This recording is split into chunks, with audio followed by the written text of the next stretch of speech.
स च वैद्यकेन मुनेना पतंजलिं राजधिरानतोऽस्मि। श्री भगवान पांडुरंग परमात्मा श्री ज्ञानोबराय जगद्गुरु तुकाराम महाराज, शांति ब्रह्मा एकनाथ महाराज, आदिवृक्ष श्री शंकराचार्य इत्यादि सब संतों के अलौकिक हेतु की अकारण करुणा से कृपा से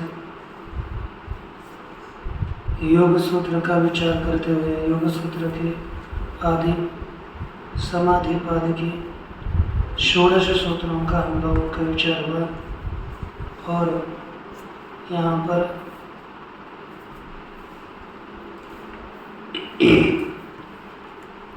समाधि के साधनों का वर्णन किया गया। अब इन उपायों के द्वारा कौन सी समाधि प्राप्ति होती है उसी समाधि का वर्णन करने के लिए कहते हैं अथ उपाय द्वयेन, दो उपायों है ना, निरुद्ध चित्त वृत्ति कथम उच्यते संप्रज्ञात समाधि रीति। अथ और उपाय द्वयेन, दो उपायों के द्वारा अभ्यास और वैराग्य, इन दो उपायों के द्वारा निरुद्ध चित्तवृत्ति है। निरुद्धा चित्तवृत्ति यस्य सह, निरुद्ध चित्तवृत्ति जिसके चित्तवृत्ति का निरोध हुआ है। दो उपायों के द्वारा जिसके चित्तवृत्ति का निरोध हुआ है,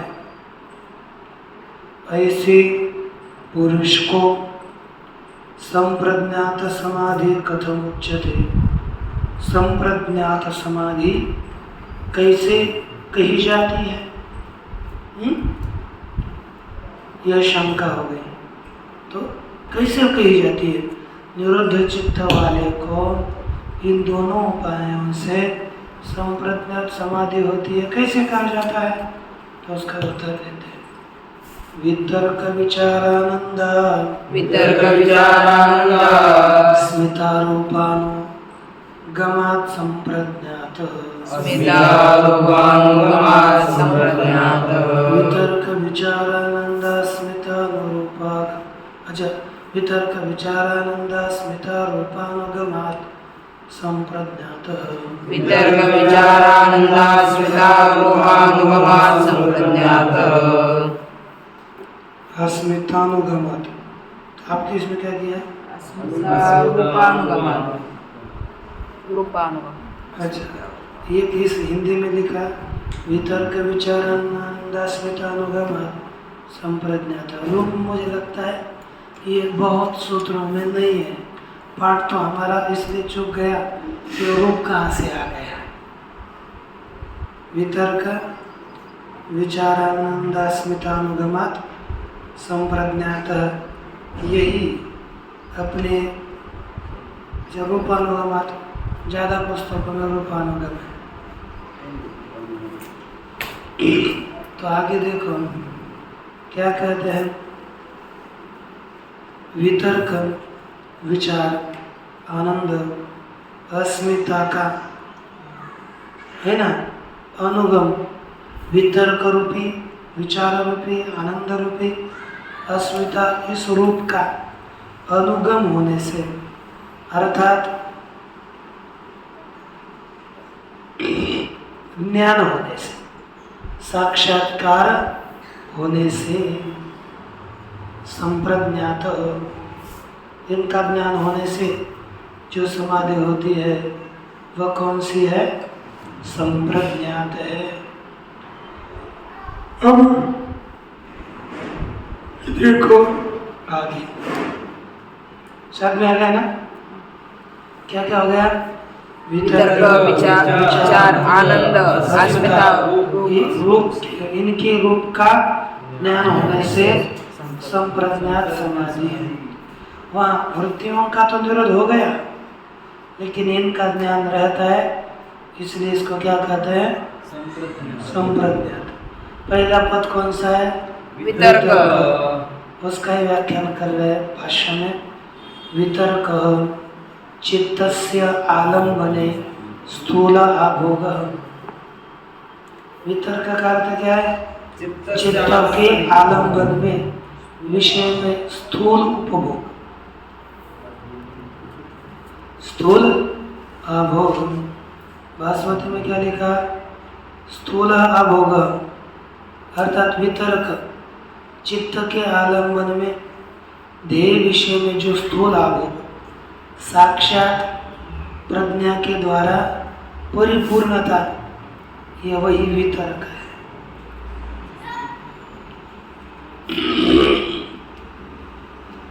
चित्त के आलम्बन में स्थूल परिपूर्णता, यह क्या है? वितर्क है। परिपूर्णता, चित्त की परिपूर्णता साक्षात प्रज्ञा के द्वारा परिपूर्णता, ये आभोग का अर्थ है। सभी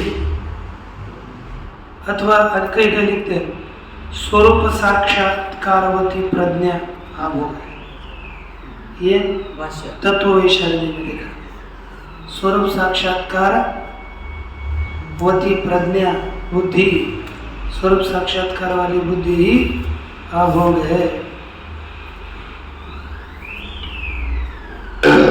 कहीं पर आभोग आता परिपूर्णता, पूर्णतः आलम्बनाकार साक्षात्कार, परमात्मा का आलम्बन के आकार का हो जाना, यही आभोग है। अर्थात परमात्मा का यहाँ प्रवृत्ति हो जाती है परिपूर्ण, उसको आभोग लिखा। फिर आगे कहते हैं कि सूक्ष्म विचार है ना, एक पैदा हो गया विचार, स्थूल आभोग वितर्क, सूक्ष्म आभोग आभोग लगना है, तो सूक्ष्म आभोग क्या हो गया?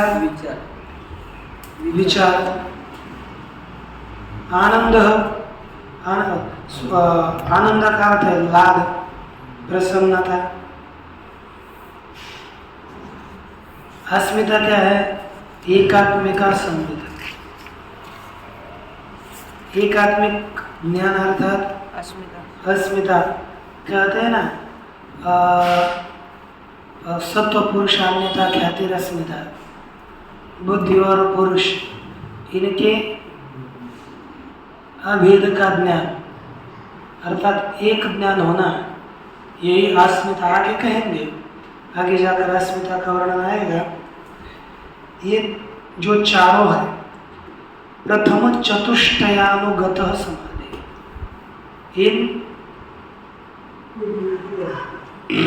इन चारों से युक्त जो समाधि होता है, सह सवितर्क।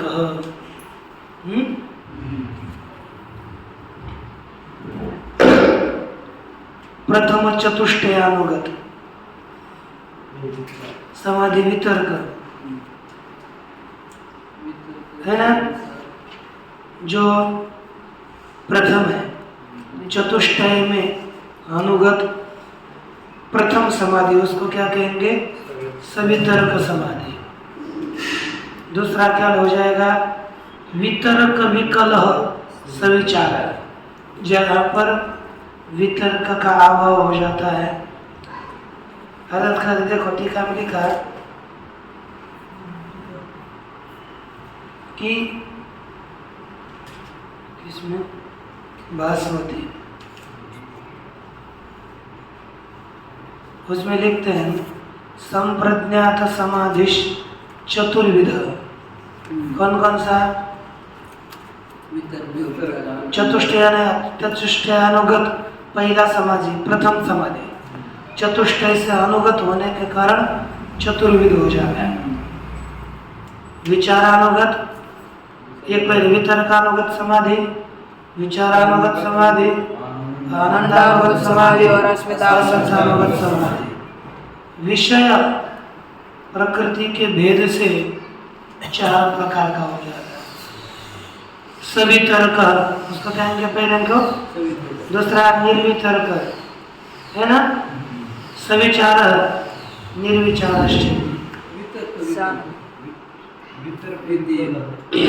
नहीं, ये हमने टीका में देखा है।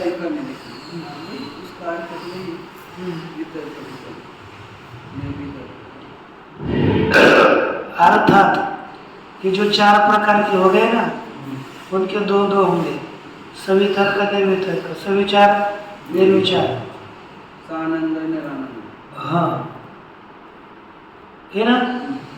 इस तरह से 2 प्रकार, पहले 2 के पड़े।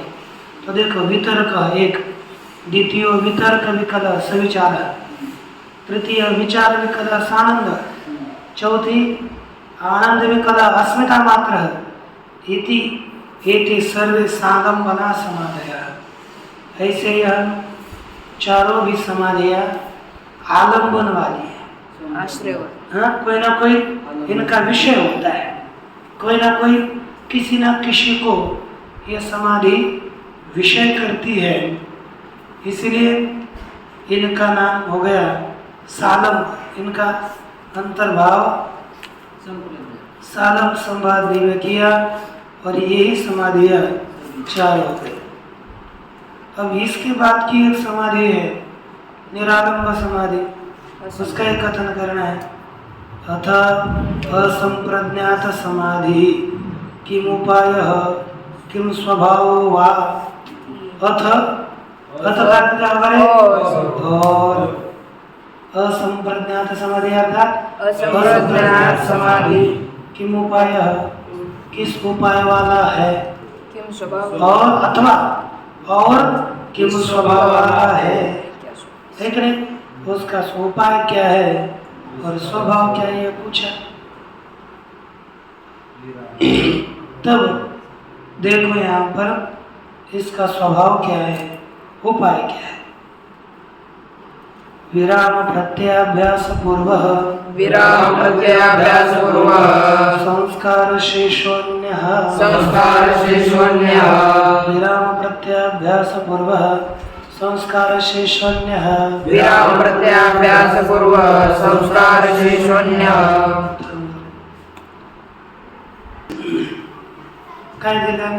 क्या कहा कि विराम प्रत्याभ्यास पूर्वः संस्कार शेषो अन्य। इसमें पूर्व में क्या है, विराम प्रत्यय का अभ्यास है पूर्व में,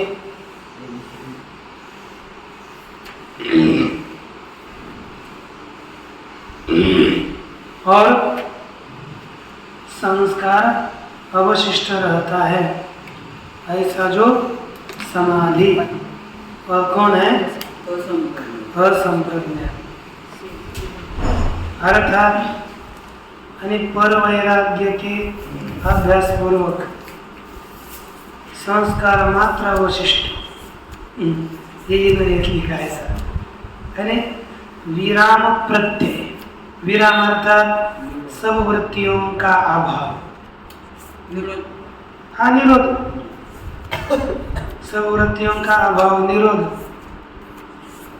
ज्ञान है पूर्व में जिसके, विराम ज्ञान का अभ्यास वृत्ति है पूर्व में जिसके, ऐसा केवल संस्कार बाकी रहने वाला समाधि ये असंप्रज्ञात है। पार्वती ने भी इसका लिखा, विराम प्रत्यार्थात पर वैराग्य रूप ध्येय विहीन ऐसा प्रत्यय, पर वैराग्य रूप प्रत्यय, उसके अभ्यास पूर्वक अर्थात निरोध पूर्वक समझो, केवल संस्कार अवशिष्ट रहने वाला जो समाधि है वही निर्विकल्पक समाधि है। देखिए आगे आ कहता है, सर्ववृत्ति प्रत्यस्तमय सभी वृत्तियों का अस्त होने पर, सभी वृत्तियों का अस्त हो जाने पर संस्कार शेषु, संस्कार जिसका अवशिष्ट रहेगा, संस्कार शेष वाला, संस्कार बाकी रहा है जिसका, ऐसा चित्त है ना, संस्कार शेषो निरोधा चित्तस्य, चित्त का संस्कार शेष वाला जो निरोध है ना, वही असंप्रज्ञात समाधि। संस्कार किसका अवशिष्ट है? परमात्मा का किसका? नहीं, सभी का तो उस अभ्यास का भी तो संस्कार रहेगा ना। लेकिन अभ्यास के उसी का ही क्या है ना, दिया जाता है। हाँ, लेकिन उसका भी तो संस्कार बचेगा है ना, क्योंकि उठने के बाद मैंने समाधि का अभ्यास किया वगैरह, तो कुछ तो संस्कार तो बचते ही है ना, तुरंत तो उसका पूरा तो नहीं चला जाता ना। संस्कार किस आकार का है? हाँ, संस्कार तो सभी किसी के भी आकार के हैं। जब हम समाधि में गए, समाधि से उठे, तो ये समाधि का भी उत्थान का नहीं ना? नहीं, संस्कार शेष इसके लिए कहा क्योंकि जब संस्कार बचता है ना, जब समाधि से उठता है, अब सब वृत्तियों का तो निरोध हो गया था, लेकिन कुछ संस्कार ही बचा नहीं है, तो बाद में कभी तो होगा ही नहीं ना। संस्कार के कारण कुछ तो वो व्यापार, उसको कुछ संस्कार में नष्ट हो गया समझो, तो फिर उसका व्यवहार के बाद में बनेगा क्या? नहीं ना। जहाँ पर वृत्ति का निरोध हुआ था, वृत्तियों का निरोध हुआ था उस काल में, बाद में वृत्तियों का तो प्रागट्य हो सकता है ना, इसलिए संस्कार बचता है, सभी का बचता होगा। कुछ अनिष्ट संस्कार नष्ट होते होंगे और जो इष्ट संस्कार बचते होंगे। ऐसे संस्कार का नाम तो किसी का नहीं लिखा, बस संस्कार शेष लिखा है। यदि अब यहाँ पहले हम पूरा भाषा पढ़ते हैं और उसके बाद यदि अन्य अन्य ग्रंथकार किस प्रकार का संस्कार है बताएंगे तो ठीक, नहीं तो हमको मिलेगा तो ठीक है, नहीं मिलेगा तो ये पता नहीं, क्योंकि उनके अनुसार ही हम जान पाएंगे। वर्जित दान की तरफ केवल स्वरूप मात्र से शेष अर्थात संस्कार शेष। संस्कार शेष, संस्कार नच प्रत्यय यत्र अव्यक्त रूपेण अवशिष्ट तदवस्था समाधि। अव्यक्त रूप से संस्कार बचे, ये भास्वती में लिखा।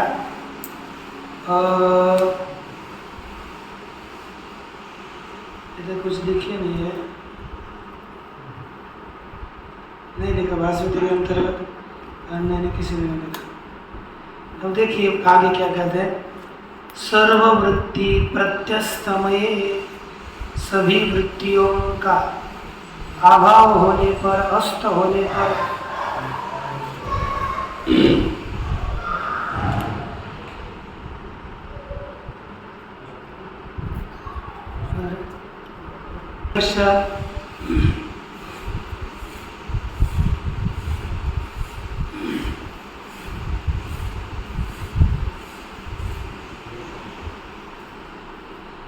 सर्ववृत्ति प्रत्यस्तमय, सभी वृत्तियों का अभाव होने पर संस्कार शेष, जिसका केवल संस्कार ही अवशिष्ट है, ऐसा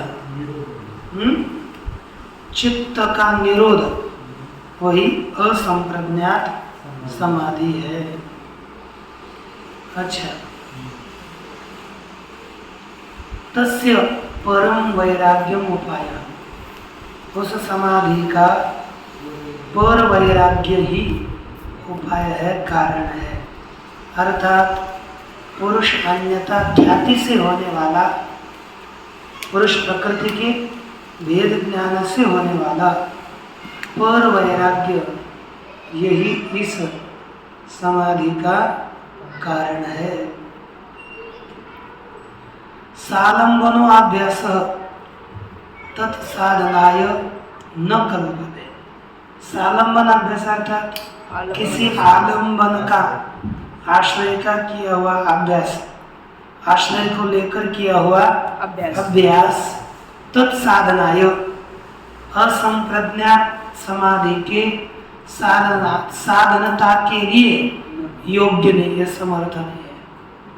अर्थात सालंबन अभ्यास से असंप्रज्ञात समाधि नहीं होती। हम जैसे ईश्वर की, किसी मूर्ति का, किसी के आकार की वृत्ति करके समाधि करेंगे, ये कहते हैं सालंबन समाधि। इस सालंबन समाधि से क्या नहीं होती? असंप्रज्ञात समाधि नहीं होती। पीछे वाले वितर्क से विचार आप कोई भी हो, हम सारा वृत्ति आलंबन करेंगे, वृत्ति का कोई ना कोई, उसका कोई वो संप्रज्ञ ये नहीं हो पाएगी, असंप्रज्ञ हो पाएगी। वो आलंबन से अभ्यास असंप्रज्ञात समाधि का साधन नहीं हो पाएगा। इति विराम प्रत्यय निर्वस्तुक आलंबनी क्रियते। जहाँ विराम प्रत्यय निर्वस्तुक वस्तु रहित विराम प्रत्यय का जहाँ आलंबन आश्रय किया जाता है, सच अर्थ शून्य, वह क्या है? पदार्थ रहित होता है। तद अभ्यास पूर्वम चित्तम, उसके अभ्यास पूर्वक चित्त निरालंबनम अभावम अभाव प्राप्तम इव, जैसे कि वह चित्त अभाव को प्राप्त हुए की तरह हो जाता है। अर्थात जैसे कि चित्त ही अपना अभाव को प्राप्त हो गया, उसका विषय कोई भी नहीं रहा, ऐसा हो जाता है। एष निर्बीज समाधि, यही निर्बीज समाधि है, उसी को कहते हैं असंप्रज्ञात। दूसरा नाम असंप्रज्ञात निर्बीज, ऐसा यह समाधि बताया गया। ठीक ना? म्हणजे ध्येय विहीन होता है। निर्वस्तु का अर्थ किया ना, ध्येय रहित होता है। कोई बस वृत्ति किसी के भी आकार के न होना।